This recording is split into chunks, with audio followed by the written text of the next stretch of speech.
I hope all are fine at home. Today I am going to take a class in biology, in 8th standard biology. So listen to me, be attentive. Now see children, on this earth where we live in our surrounding, we see many different things. Okay, things in sense, the things may be living things and the non-living things. So what are the different things we see around us? We see air, we see water, soil, forest, animals, plants, human beings. All these are what? These are the, either they are the living things or the non-living things. So for our survival, we are not simply dependent. We cannot say humans are in need of human beings only. Human depends on human beings only. Plants depend on soil and water only. No, we can't say that. Okay, so in an ecosystem, on this earth, whether the things are living or non-living things, they are dependent on each other for their survival. For example, animals depend on air. Okay, animals depend on forest resources. Okay, they need to eat leaves or fruits or whatever it is. Animals depend on other animals for their food. For example, human beings. Human being depends on plants. Human being depends on water. Human being depends on air. We need all those things. So all these living or non-living things, they interact with each other and they contribute for the sustenance of the environment. So in our environment we can see both living and non-living things which are useful to each other. Man is using many of the things. So those things which are used by man, okay, for their betterment, for their use, for their sustenance, they are known as what? Natural resources. So natural resources, we are going to learn about the natural resources in the first lesson. Natural resources. So what are natural resources? Natural resources may be living or non-living things. They may be either living or non-living. They may be either living or non-living things.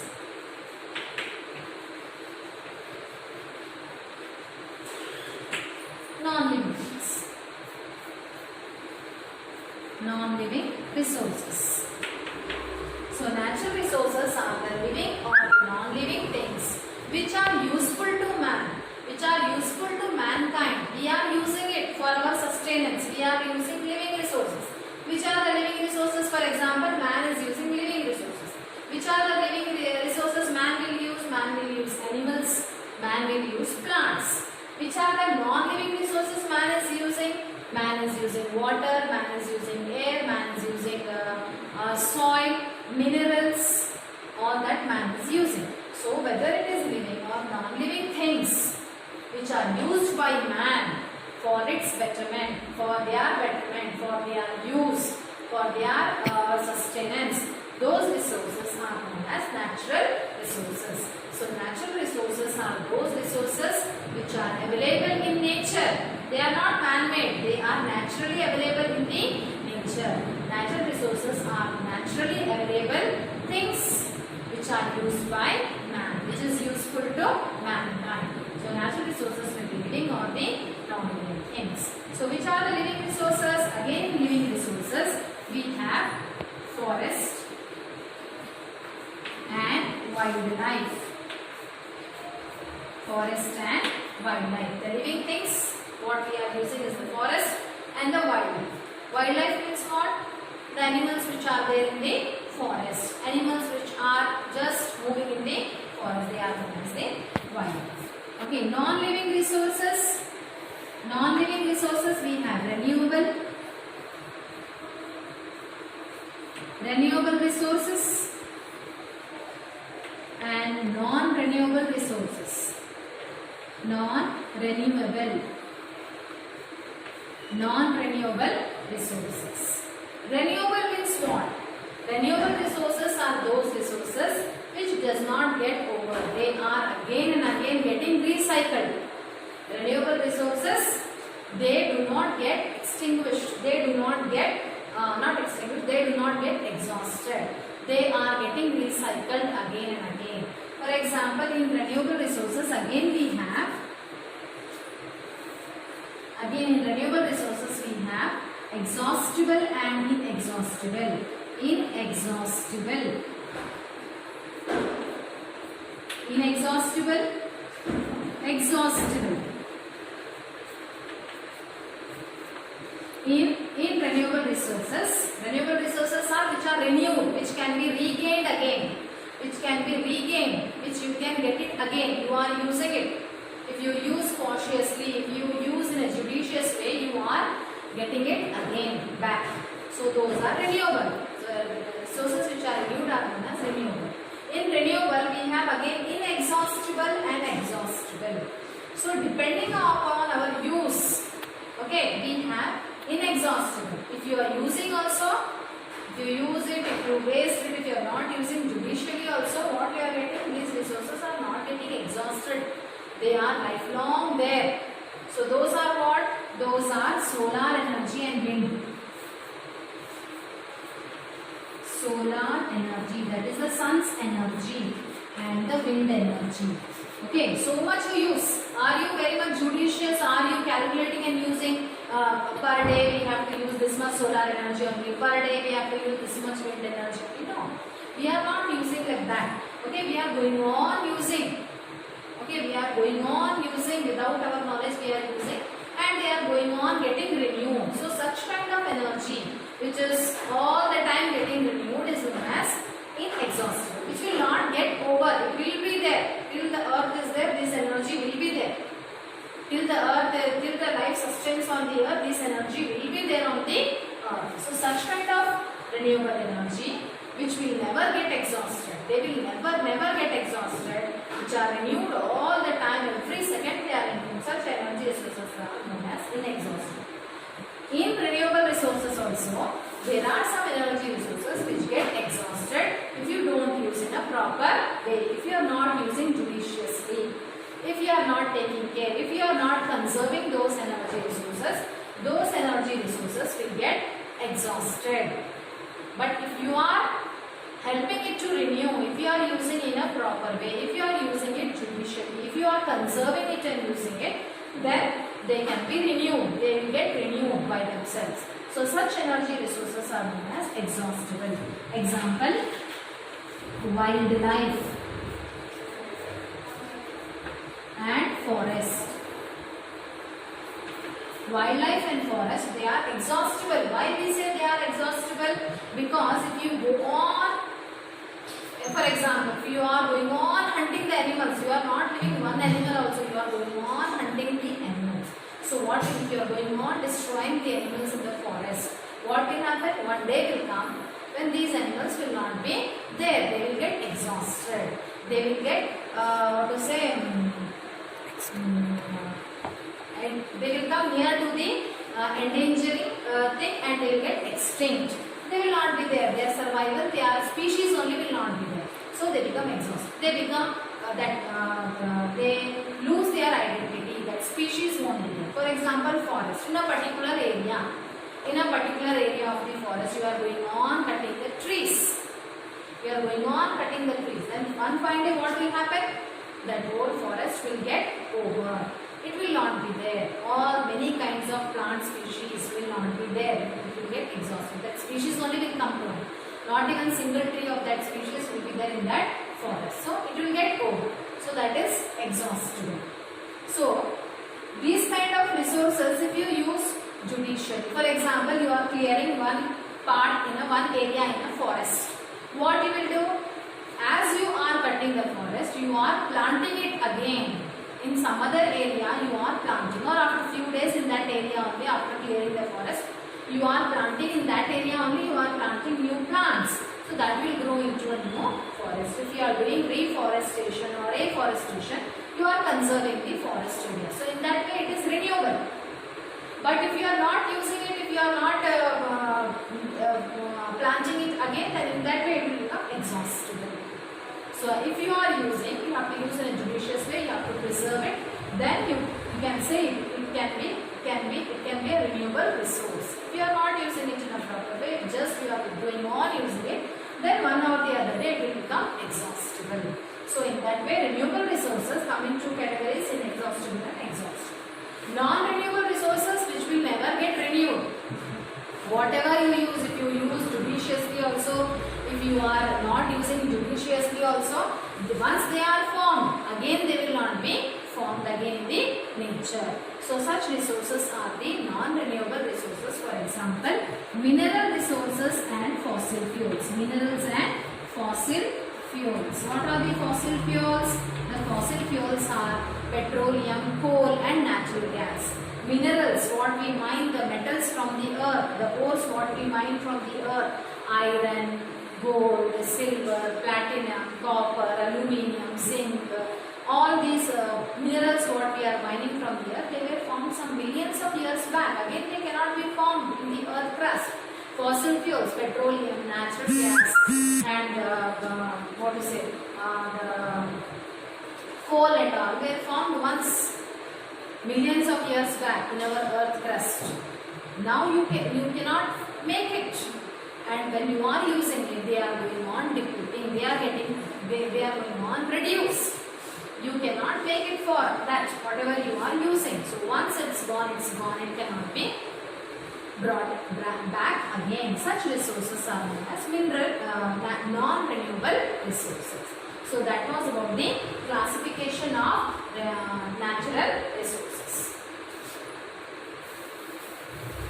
Now first we will come to the most important natural resource what we are using in our day-to-day life. The most important natural resource without which you cannot think of sustaining the life on the earth, that is the water. Water is the most important resource for the living organisms. The living organism cannot imagine their life without water. For example, our body, human beings, they cannot think of living. Our cells are functioning because of the water. Our cells can function in the presence of water. Water is very much essential for all the metabolic reactions to take place in our body.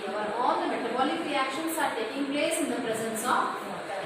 Water not only is needed for our biological processes in our body, water has satisfied many of our needs in day-to-day life. So the water is the most important resource to maintain the life. It is a natural resource. Okay, so it is needed for metabolic reaction, metabolic activities in the organism,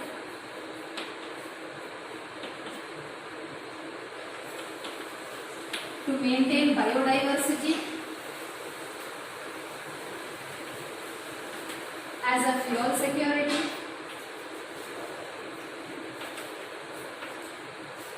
it is many more functions are there of water. Metabolic activities, whatever the reactions are going on in our body, it is because of water. Biodiversity, it is because many varieties of organisms are there on the earth. Many varieties of species of organisms, plants, animals are there on this earth because of the water. Water is there, because of the water only life came on the earth. And fuel security, it is water is like a fuel for many of the energy productions. So later on we will be seeing about all that. So in nature, how is water distributed in nature?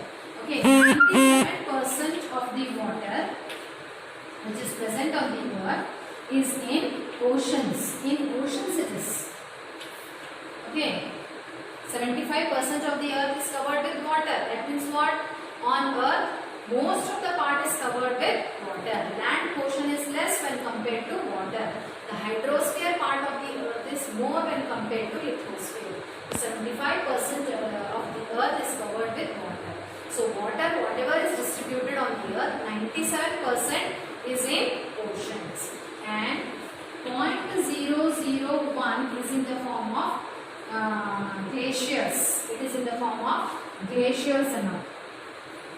And water vapor. Water vapor is nothing but the water which is present in the air, in the environment, in the air. Water, what is present, that is known as water vapor. 0.01001% is present in the form of water vapor. 2.4 is present in the form of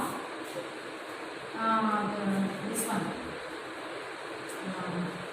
glaciers, ice and glaciers. It is present, it is locked in the form of glaciers, or we are not using. These kind of water resources we are not using. Ocean water we cannot use. Water vapor also we are not using. Glaciers also, the water which is locked in the form of ice in huge icebergs, that also we are not using. So after taking out all this, how much remaining is there? Some 0.5% of water is there in the form of rivers, ponds, lakes and all, which we are using. 0.5% of the water is in the usable form. This portion of the water only we are using for our use. So, whatever the portion of water we are using, it is very less in quantity. It is very less in quantity. So, we have to use water in very judicious way. We have to conserve water. Why we have to conserve water? So much water is there on the earth. Our earth is full of water. Then why we have to conserve water? What is the need for conservation of water? It is because the water which is available for our need, the water which is there, which we are using, it is present in very less quantity. Only 0.5% is present in rivers, ponds, lakes and all, and that water only we are using. So that was about the need for conservation of water. So what are the various uses of water?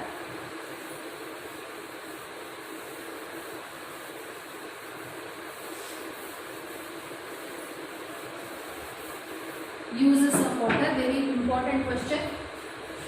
Uses of water.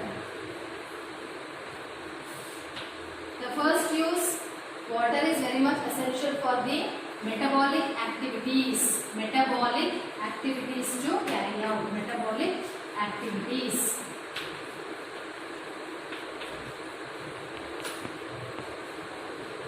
Metabolic activities. Okay, metabolic activities means the sustenance of our body. Our body is functioning in the presence of water. Water, if it is there in our body, if the cells are provided with water, then only we can survive. And that is the most important thing what we need. If what is there, then only we can survive. Cells can function only in the presence of water. That is the metabolic activities in the organisms, in the living organisms. Living organisms. Water is used for drinking, cleaning. Okay. Then third one, water is used for agricultural purposes, to grow plants. Agriculture cannot function, or we cannot carry out the agricultural processes without the water. We have to water. If you want to grow plants, you need to water plants. So agriculture activities are run by the use of water. Then for industrial purposes, some of the industries like food processing industries and many of the other industries, they need water. For industrial activities we need water. Then we need water for producing electricity in hydroelectric power plants. Hydroelectric power plants, water is used for producing electricity. Then next we have water is used as fire extinguisher. Water is used for putting out fire. If there is fire, there is a building on fire or any place which is put on fire, just you can use water. It is a natural fire extinguisher to put off the fire. And even water is used for recreational purposes. Recreational purposes, that means what, you go to different amusement parks and all, you play in water, you play in the pool. Okay, different kinds of water rights you go in. So that is what for our recreation, for our enjoyment we use water. So these are the different uses of water. So you can note it down what I have written on the board. So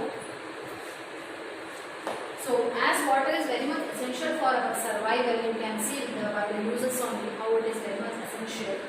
Without recreation we can be there, okay, but without all the other things for drinking, cleaning, for metabolic activity, the most important is metabolic activities cannot go through in our body without the presence of water. So you can see water is so much essential. If water is there, life is there on the earth. If water is not there, you cannot imagine life on the earth. So as it is one of the important natural resource and it is taking care of so many needs in our livelihood, so we can we have to think that we have to conserve water. Whatever the small quantity of water is available to us, we should make proper use of that. We should judiciously use water for our use and see that we are not wasting water.